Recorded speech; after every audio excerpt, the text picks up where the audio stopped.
Hello everybody, welcome to Talk About Houses. I'm Todd. I'm Juana. Okay, today we're going to talk about what's going on with office buildings and how this affects residential real estate. We're going to start with the slide. We'll put the slide up first, talk about the slide for quite a while.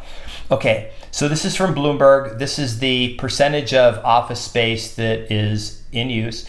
As you can see, back before the pandemic, whatever office space was being used was the 100% sort of baseline number. And you can see this thing tanked down to about 10 to 15%. This was because of lockdowns. Right. Right? Right. So people couldn't go to the office. Everybody worked from home. And then even after people went back to work, it's been a very slow progression for people to come back to office space. Yeah, it has been. And there are some companies that made a stand and said, hey, we want everyone back in the office. But when you look at this graph, this shows you that we're still below 50%. And this is not, if you look at the trend, this is not something that's looks like it's going to come back. Like, this is a permanent shift in how people use office space, right? Right, and it's a combination of things too. It's not just because people are working from home. It's also that companies are getting smarter about figuring out how they're using their space. So let me give you an example. There are companies out there that actually have devices that they put in your office space, and they get to measure how your office space is being used. So you may find that this 20-person conference room is only used twice a week by 4 people. So maybe you don't need a 20-person conference room then, and things like that. So not only do we have people working from home, but we have companies reevaluating their entire office space footprint based on usage and making choices going forward. The other problem you have is that, these office spaces tend to be in cities, and there's no flexibility to shift to some other thing. Like, a house can be a rental, a person can live in it, but you always have to have a person live in a house. You don't have to have a person physically in an office. And as the economy moves to these tech jobs where people can work from home, they're not really dependent on physically having a team together in a space. This pushes more people to not be in an office. They work from home. And what happens when you work from home and you're in the house all the time, 24 hours a day instead of, Right, so when you work from home, you probably want a nicer home environment, a more comfortable home environment, maybe a home environment that's roomier. Maybe you want a bigger yard. Maybe you want to be closer to the things that are important to your quality of life, like maybe parks or recreational areas, whatever is important to you. So that means that people are doing a little shifting as far as their homes, whether they are purchasing a home somewhere else or where they're renting, but they are definitely shifting. There has been talk. We're going to a whole other video. We're going to do another video tomorrow probably, where we go over the mid-July numbers and the trends in housing here in Las Vegas and some national numbers. And you won't want to miss that. So make sure you subscribe, hit the notification bell so you can watch that. Let's talk really quick about the debt covenants that commercial buildings have, and how potentially this affects them. Okay, you're a building in San Francisco, you own a building, let's say, and you've got all this office space and it's less than half full. Right. Okay, but you're still potentially collecting the full amount of rent you collected 2 years ago. Right. Why is that? Well, right, so you're still possibly collecting the full amount of rent because maybe you have upstanding companies that are large companies that are still paying rent because they've got a 5-year or 7-year lease. However, when those leases come up for renewal, those companies are either going to walk altogether or they're going to downsize. Now, what's going to happen to these buildings is they're going to be upside down as far as the amount of rent that they're collecting versus the debt that they're servicing. And this is different than in residential real estate because these commercial buildings have, like Todd said, what are called these debt covenants. So in those loan documents, it says that they have to cover the loan on the building with so much percentage of the rent. So when they're upside down, meaning that when they're collecting less rent than the debt that they have to service, that's a problem, and that gives the bank the opportunity to foreclose on the building. So it's a very serious matter. They could technically be in default even though they're still making the payment, right? Because the bank could say, hey, wait, you made this agreement that you would collect so much in rent, you're not collecting it. And this problem. Here's the problem. This is why this exacerbates it. And this is important to point out because this is a type of real estate, even though it's not residential, but this does affect the residential market. So let's say you have 50,000 square feet. You're a pretty good sized business, and you're in a specific city, and you decide, we only need 10,000 feet because we're just going to have meetings once every 2 weeks. We're going to have a core group of people in the office, but everyone else we're going to let work from home because we've let some people go. We're doing some outsourcing, whatever. Okay. Then your lease is getting ready to come up, and you realize that the building 2 buildings over is now having a fire sale on space because they just had a couple big tenants leave, and now they have all this empty space and they're freaking out. And they've got this perfect space, is 10,000 square feet, and it's going to be $5,000 a month less than the building you're in right now. And maybe it's not like moving your house. It's not that hard. You just go in on a weekend, grab all your stuff, move your computers to the next building. Right? You don't have a lot. Like moving offices is a lot easier than moving a house. Okay. Because you basically tell everyone to grab your stuff and go to the other place and plug in, and you're working again. So what that does is that then is going to drive down the actual amount of rent that you'll see, the rents that can be collected. We do have a rent video that we're going to do that will probably air tomorrow about what's going on with rents, and it's going to shock you. You're probably all thinking, oh my God, rents are falling now, and you're going to be surprised, and we'll talk about why that's not happening. Okay. So that is the weird thing happening in commercial. Right. So the other thing having to do with commercial is you can't take these commercial buildings and say, well, let's repurpose them for residential. Oh, very good. Okay. Right. You can't do that because they weren't engineered for that. I mean, they're not set up, to have 2,000 showers in them and washers going and all of this. They're just not set up for that. Yeah. So to re-engineer these buildings is extremely expensive. The whole permitting process and zoning and all that is very onerous, and I just don't know that that the building owners have the time and the financing to make that happen. Well, even if they do, the zoning isn't going to allow just the cities. We'll use San Francisco as an example. They're not just going to allow.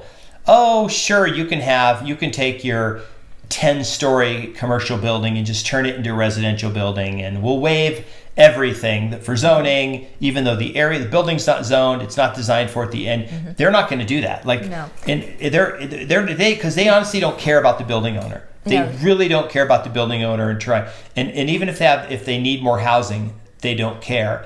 And the housing would be expensive housing because of the cost to redo this. Right, and I mean, in a perfect world, what would happen is the building would be converted to mixed use, meaning some of the building would remain office space and some of the building would become residential, and that would be a nice way to mitigate the fortunes of the building owners. But like I said, it is very expensive, and like Todd said, even if the building owner is willing to make those mortgage payments out of pocket because they're not collecting sufficient rent to cover, they are still in default according to their loan covenants.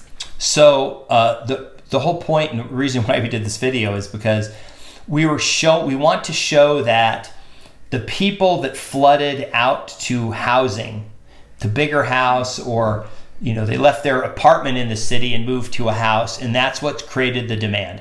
This has been the home prices going up was 2 things. It was a long-term shortage of supply of homes because of underbuilding for 14 years, under the average, and then excess demand for 2 years because the demand literally started in July of 2020. Demand was off the charts, and it's been off the charts for 2 years. This doesn't show a return of people flooding back into the city and ditching the smoke and deal on the house in 2.5% interest rate that they got a year and a half ago. Right. So, I mean, to your point, I think a lot of what's happened in residential real estate has actually been because of a supply side. The demand has been strong, there's no question, but the issue has been the supply side. We just have not had the supply of homes, and we've talked about this a lot. We haven't been building enough homes, and we kind of reached this critical point where people were ready to go out and buy homes. They were ready to get out of the cities, and there wasn't sufficient supply to accommodate them, so that's what made the demand look so outsized. It was less that the demand was outsized and more that just was not sufficient supply. And let's be clear, when we say supply of homes, we're not talking about active listings, because people are going to say, but the supply is going up. No, the supply of homes is not going up. The number of listings is going up because it goes up. Like I said, in a day or two, we're going to do the video where we go through the mid-month numbers and we'll talk about all that. That happens every year this time of year. The number of listings in the MLS goes up, right? And it will continue to go up for the next few months. The core number of homes that exist. And then the other thing too is because of inflation now, it's harder for, and interest rates, it's harder for builders to build. Mm-hmm. So they're building less. They've actually, home starts are shrinking, mm-hmm. which is going to make it even worse long term. Mm-hmm. Because now all these homes we need built aren't being built. Mm-hmm. So we have multiple things happening. We have stuff happening with commercial. We have stuff happening with inflation. We have stuff happening with home building. We wanted to point this out with what's going on with commercial. This definitely going to affect cities. Yes. It's going to greatly affect cities. It's probably going to affect everything about the city. Well, and it's going to affect a lot of big financial institutions that have loaned out money for these buildings. Okay. So let's not, leave that out, because that is going to be something that is going to come home to roost. What about the businesses that are on the, most cities, all the office space is up above, mm-hmm. and the first floors of all these built, mm-hmm. Of the certain are like restaurants, stores, mm-hmm. Play things like that. We already know San Francisco's closed hundreds of restaurants, right? As people leave the city and we have vacant, you don't have those people going out for lunch anymore because the buildings are empty. Right. So the businesses now are like, hey, we used to be full at lunch, now we don't, we're not full. Right. So anecdotally speaking, I was in New York and in Denver recently, and in very well-trafficked areas.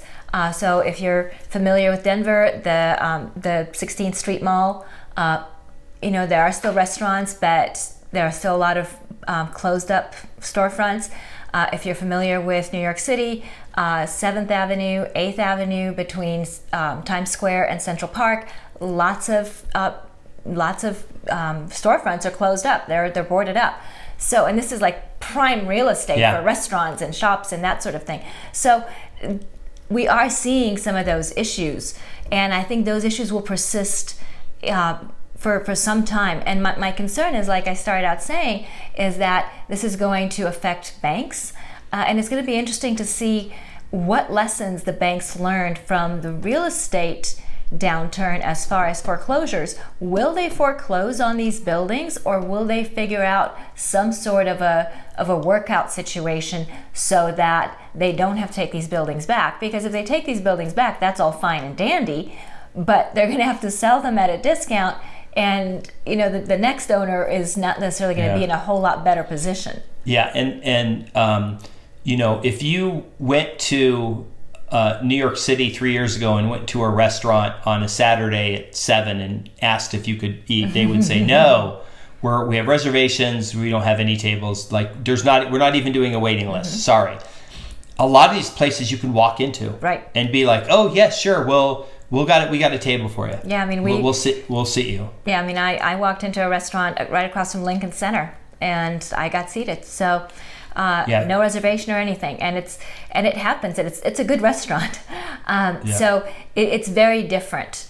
And yes, an argument can be made that it's because it's of inflation, because of all this, that, and the other thing, and that's all fine and dandy. But I think there's a lot more to it. I think that you still have this scenario under which a lot of people have left the cities because they no longer need to work in an office 5 days a week. Or maybe they don't need to work in an office at all anymore. Yeah. Anyway, so we felt this was important because this does affect residential. Cities themselves, city centers and apartments in the cities and condos in the cities certainly are going to have there's definitely going to be an effect where I believe we'll see a lot of softening of mm-hmm. prices. We already see it, I think, in San Francisco. You're starting to see a decline. Of course, rents just plummeted in New York City during the pandemic. People are coming back to the city, but there's still a lot of softness there. Mm-hmm. And then in some markets we're seeing it, but like I said, we're going to do a whole video where we talk about that. But we wanted to share this with you. If you have any comments about this video or any other video or any other things you'd like to see in a video, please leave us a comment. Subscribe, hit the notification bell, and we will see you on the next video. Bye. Bye.